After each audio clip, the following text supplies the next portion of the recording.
जी संघर्ष करो, हम तुम्हारे साथ हैं। सेठिया जी संघर्ष करो, हम तुम्हारे साथ हैं। बहुजन समाज पार्टी के टिकट पर विधायक का चुनाव लड़ने के बाद में बसपा नेता उमेश सेठिया ने जहां पर भारतीय जनता पार्टी की सदस्यता ग्रहण कर ली थी और उसके बाद में उनकी पत्नी को पंचायत चुनाव में प्रत्याशी बनाया गया था।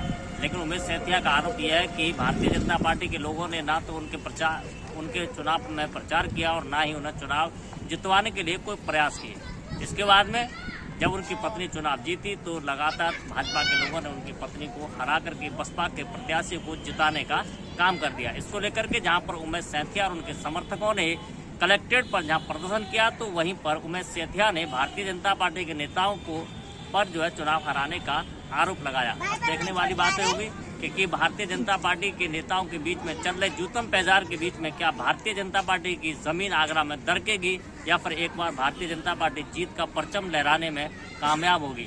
मैं अपने कैमरा पर्सन वाहिद अली के साथ राकेश कुमार, इंडिया न्यूज 1 आगरा। सेठिया हूँ इधर था और मेरी पत्नी सुमन सेठिया वार्ड नंबर से 29 से भारतीय जनता पार्टी की समर्थित प्रत्याशी थी, जिला पंचायत सदस्य की। ठीक है। उसके बावजूद वो चुनाव लड़ी, घर घर गई, मेरे बच्चे गए, मैं गया। भारतीय जनता पार्टी का कोई भी एक भी कार्यकर्ता मेरे वार्ड में प्रचार करने नहीं गया। मैं ये जानना चाहता हूँ ऐसा क्यों।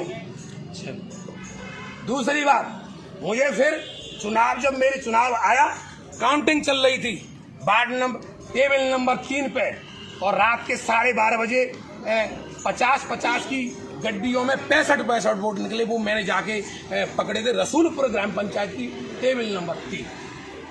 मैंने आरओ से आर.के. शर्मा से कहा, मैंने टी.सी. गुप्ता एडीओ पंचायत से कहा, उन्होंने कहा कि हम आपकी रिकाउंटिंग करा देंगे, आप चिंता मत करिए। मैंने उसमें से 30 वोट निकाले, 30। मैंने कहा मुझे पूरी रिकाउंटिंग चाहिए। उन्होंने कहा कि आप सुबह हम आपकी रिकाउंटिंग करा देंगे। 11 बजे खैरागढ़ ब्लॉक की सारी रिकाउंटिंग समाप्त हो गई। जगनेर में मेरी 3 ग्राम पंचायतें थी, वो रिकाउंटिंग 12:30 बजे तक चल रही थी। मैंने इनको लिखित में दिया कि मेरी आप रिकाउंटिंग कराई। मैं था, सुमन सेठिया मेरे साथ थी, मेरे एजेंट थे। आरओ टेबल पर हम लोग गए, वहाँ उसी समय पर 15 मिनट पहले ही एसडीएम खैरागढ़ अजय कौशिक वहाँ पहुँचते हैं और कहते हैं कि कोई no recounting, no recounting, no recounting. आप मुझे जानते मैं कौन हूँ, धारा 144 में आपको जेल भिजवा दूंगा। अच्छा, अभी आप बता रहे थे कुछ भाजपा कार्यकर्ताओं ने आपके साथ गद्दारी की है, वो कौन है? भाजपा कार्यकर्ताओं की क्या हिम्मत है?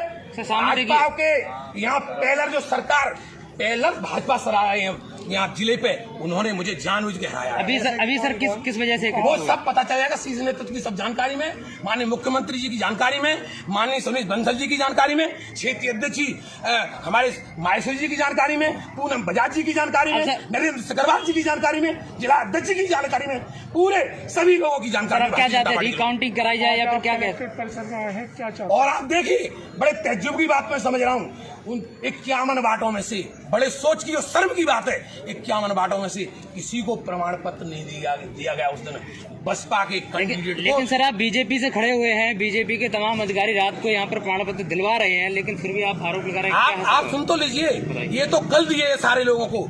मेरे प्रतिद्वंदी को तो उसी दिन चुपके से डीएम साहब ने रात को 7 बजे उसको प्रमाण पत्र दे दिया गया। और मुझसे लक्ष्मीकांत माहेश्वरी जी कह रहे हैं नहीं प्रमाण पत्र जारी नहीं होगा, आपकी रिकाउंटिंग होगी।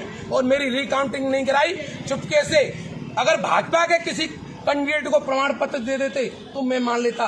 बीएसपी के सिंगल एक आदमी को प्रमाण पत्र डीएम साहब ने चुपके से दिया। ऐसा क्यों उसी दिन? और सभी लोगों को कल प्रमाण पत्र दिए गए हैं और सभी को आज प्रमाण पत्र। इन समस्याओं को सुन लीजिए मेरी बात, अगर रिकाउंटिंग 12 नंबर में बूथ में वार्ड में हो सकती है, 9 नंबर वार्ड में हो सकती है, मसीलाल राजपूत और वार्डों में हो सकती है, तो 29 नंबर वार्ड में रिकाउंटिंग क्यों नहीं? अगर वो चुनाव जीत रहे थे, अगर वो चुनाव में हार रहा था तो रिकाउंटिंग से अधिकारी दूर क्यों भागे? सर ये बताइए सर, अब कलेक्टर पत्र में आए हैं, अब क्या कार्रवाई चाहते हैं? कहाँ लेके मैं कार्रवाई चाहता हूँ कि मेरी रिकाउंटिंग कराई जाए।